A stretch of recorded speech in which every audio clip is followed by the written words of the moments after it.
Bonjour. Bon, j'espère que vous allez bien, que vous êtes en forme. Installez-vous, on va se commencer une petite vidéo. Pour faire simple, j'ai eu quelques soucis avec le voisinage. Je me suis dit, tiens, ça ferait un bon thème de vidéo. Je suis actuellement sur Reddit, qui a été pas mal présenté ces derniers temps par d'autres youtubeurs, par pas mal de monde. C'est le meilleur endroit où je pourrais trouver des histoires de problèmes de voisinage. Je vais essayer de mélanger mes propres histoires. On va faire ça discrètement pour que vous ne voyez pas la différence. Puis comme ça, je vous laisserai dans les commentaires dire selon vous quelles histoires sont les miennes et quelles histoires sont tirées du subreddit.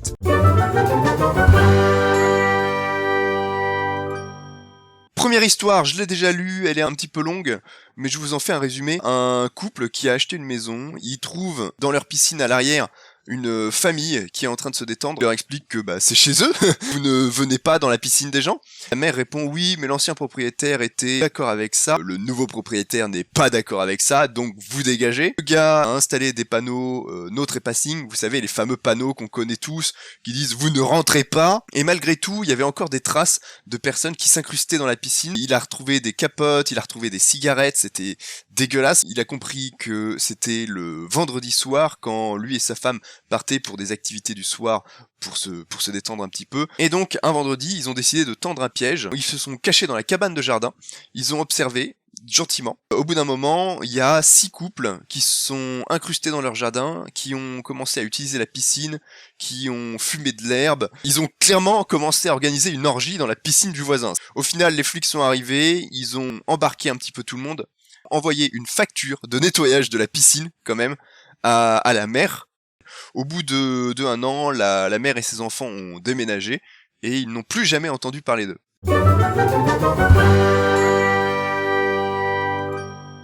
Celle-ci est pas mal. Un couple qui s'installe dans un immeuble de 4 étages avec 4 appartements, donc un appartement par étage. 2 semaines après qu'ils se sont installés, il y a déjà une voisine qui prépare son déménagement. Au bout de 1 mois, c'est le 2e voisin qui déménage, celui qui est juste au-dessus, qui était en contact direct avec eux, qui pouvait tout entendre de ce qui se passait dans l'appartement parce qu'il n'y avait aucune discrétion, parce que c'était musique à fond jusqu'à 3h du matin, tous les week-ends, parce que ça gueulait, parce que ça tapait, parce que c'était n'importe quoi. Ensuite, on en a une autre. Suite à un déménagement, la personne arrive au premier étage d'un immeuble. Tout va bien les premières semaines. Puis il se rend compte, en fait, que chaque jour, son voisin du dessus rentre chez lui et rentre dans l'immeuble, il claque les portes. C'est pas juste claquer un petit peu les portes, c'est vraiment faire trembler tout l'immeuble en claquant vraiment sec la porte de l'immeuble et la porte de son appartement. Quand on a des problèmes de voisinage, c'est la base. Il lui demande gentiment de faire attention, et pas de résultat, il continue de claquer les portes, et il va même commencer à rentrer totalement bourré et à sauter dans son appartement juste pour emmerder les voisins du dessous qui dorment dans la chambre, juste en dessous de la sienne. Au final, ça part en couille, les voisins du dessous essayent de taper au plafond pour lui faire comprendre qu'il fait trop de bruit, et le gars descend et les menace de 2 ou 3 menaces, il décide de déménager et de se trouver un nouvel appartement dans la même ville. Alors, voyons un petit peu celle-ci. Ok, donc pour faire court, on a affaire à des voisins qui sont un petit peu trop observateurs, si vous voyez ce que je veux dire. C'est de l'espionnage, littéralement.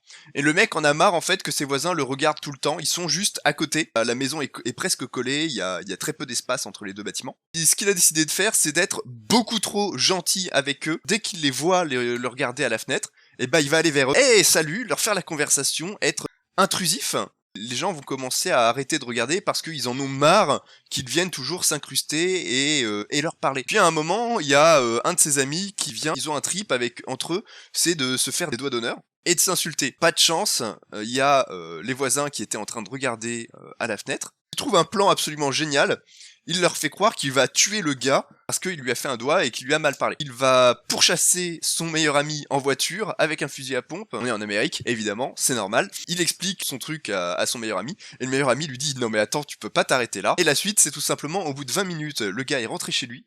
Il a mis son fusil à pompe dans une serviette. Il est rentré chez lui, a ensuite échangé le fusil à pompe avec une batte de baseball et il a enterré la serviette dans son jardin, sous les yeux de ses voisins, et à partir de là, ses voisins ne l'ont plus dérangé. C'est juste incroyable. Il a fait croire à ses voisins qu'il avait tué un homme.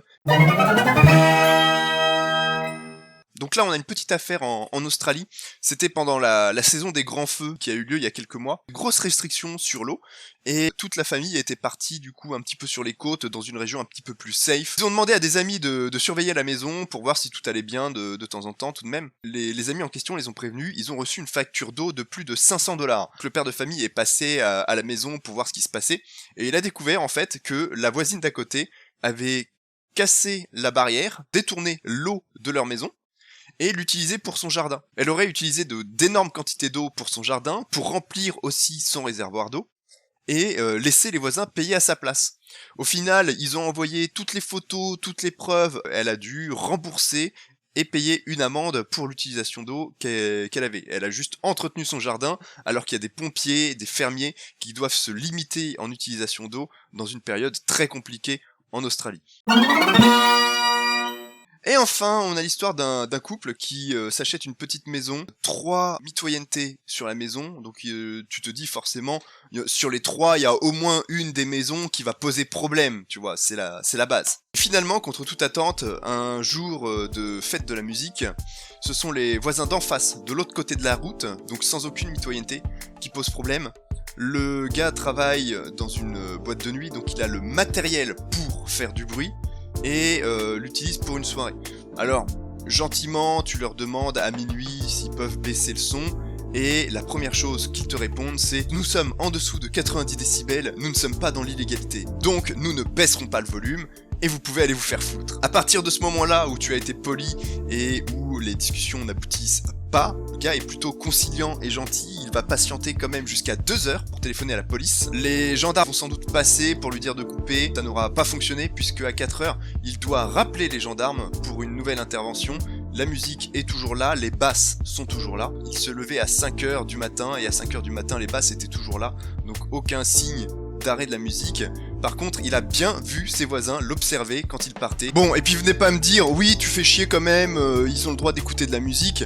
Il y a un moment où faut arrêter les conneries. Quand tu vas voir les gens poliment et que ça finit avec de la musique jusqu'à 5h du mat juste pour t'emmerder, il y a peut-être un petit problème au niveau de la réaction des voisins. Si on devait prendre un exemple, quand vous allez à la boulangerie et que vous demandez une baguette, la boulangère va pas vous mettre une arme sur la tempe. Je pense qu'il y a action et réaction. Quand tu vas demander poliment, la moindre des choses, c'est peut-être de baisser un minimum, plutôt que de dire « Bah non, on fera rien, ferme ta gueule ». En tout cas, on voit qu'il y a pas mal de problèmes avec les voisins en général. Ce qu'il faut retenir, je pense, c'est surtout qu'il faut rester correct et poli, de discuter, c'est ce qui règle la plupart des problèmes. Après, malheureusement, si le voisin ne veut pas en discuter ou ne veut rien entendre, mais il faut pas que ça dégénère. Et si ça dégénère, vous y pouvez rien. Si vous gardez votre calme et que ça dégénère, c'est que c'est sa faute, et merde quoi, courage à ceux qui ont des problèmes. Moi je vais essayer de les régler aussi à l'amiable, et si c'est pas possible, il y aura des amendes et compagnie, ça va se calmer, j'espère, parce que je suis pas quelqu'un qui cherche le conflit, loin de là. On sait bien que les voisins ont le droit de faire ce qu'ils veulent, mais effectivement, s'ils commencent à déranger, il faut leur dire, c'est la moindre des choses. Je veux dire, on va pas vivre avec un poids pendant 20 ans, vaut mieux régler le problème. Voilà, j'espère, écoutez, que cette vidéo vous a plu, on va s'arrêter ici. N'oubliez pas de dire dans les commentaires si vous avez eu des problèmes ou comment vous vous y prendriez pour les régler. Et puis écoutez, on se retrouve pour une prochaine vidéo très prochainement. C'était Zif, pour le fun et le plaisir. Salut.